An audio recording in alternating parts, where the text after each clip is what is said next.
I was a big fan of the Prime Centergy Hybrid hunting bow I tested last year, and when I heard that Prime had a new Centergy target bow coming out, the X1, I was eager to get it in my stable for part of ArcheryTalk's 2018 target bow project. I've got the Centergy X1 outfitted with a specialty archery peep, clarifier, scope and lens, a black gold competition sight, Doinker Platinum High Mod stabilizers, and Bright Sight Pro Tuner arrow rest. The X1 retails for about $1,600 and specs include an axle-to-axle length of 39 inches, a brace height of 7 1/8 inches, and a mass weight of 4.3 pounds.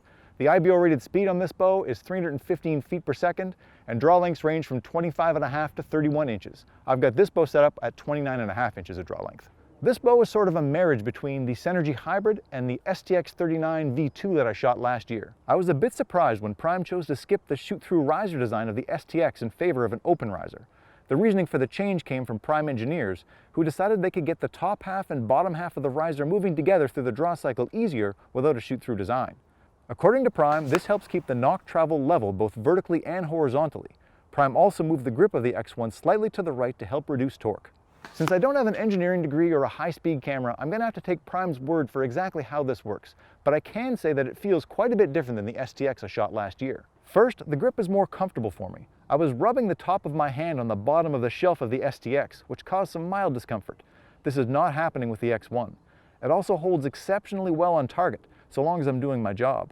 Initially, I was getting some left to right misses I didn't see on the STX, but tweaking the stabilizer position and some time behind the bow cleaned that right up. Also new in the X1 are the TRC cams. They feel fairly similar to the PCS cams on the STX39 I shot last year, but maybe just a little bit stiffer if memory serves.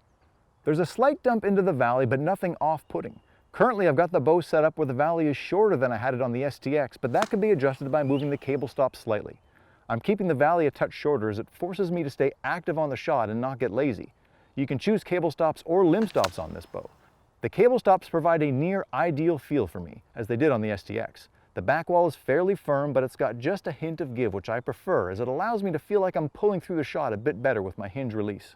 And while I like to shoot the STX maxed out at 60 pounds last year, I'm shooting the X1 at around 58 this year, which is probably due to that shorter valley. But the good news is you can adjust it any way you like. After the shot, I'm finding the X1 to be a touch louder than the STX with some noticeable vibration. However, that is not really a concern of mine on a target bow, and it's similar to some Hoyt target bows I've shot. I asked a couple of Prime Pro shooters that I know what their thoughts were on the sound of the X1 versus the STX, and they both found the new X1 to be actually a little bit quieter, so it's possible I've got something set up on my bow just a little bit differently. Fit and finish, as you would expect with a flagship level target bow, is pretty much perfect. I really do like the ghost green color on this bow, but there are a ton of different color options to choose from. You can check them all out on the Prime website. As for results, the Prime has been my go-to bow for 3D this year. I just find that it holds on target really solid as long as I'm doing my job, and my scores have been consistent all year with it. The bottom line is the Prime Centergy X1 is an exceptional target bow. If you like the Prime Centergy hunting bows at all, you'd be wise to head over to your local Prime dealer and take one for a test drive.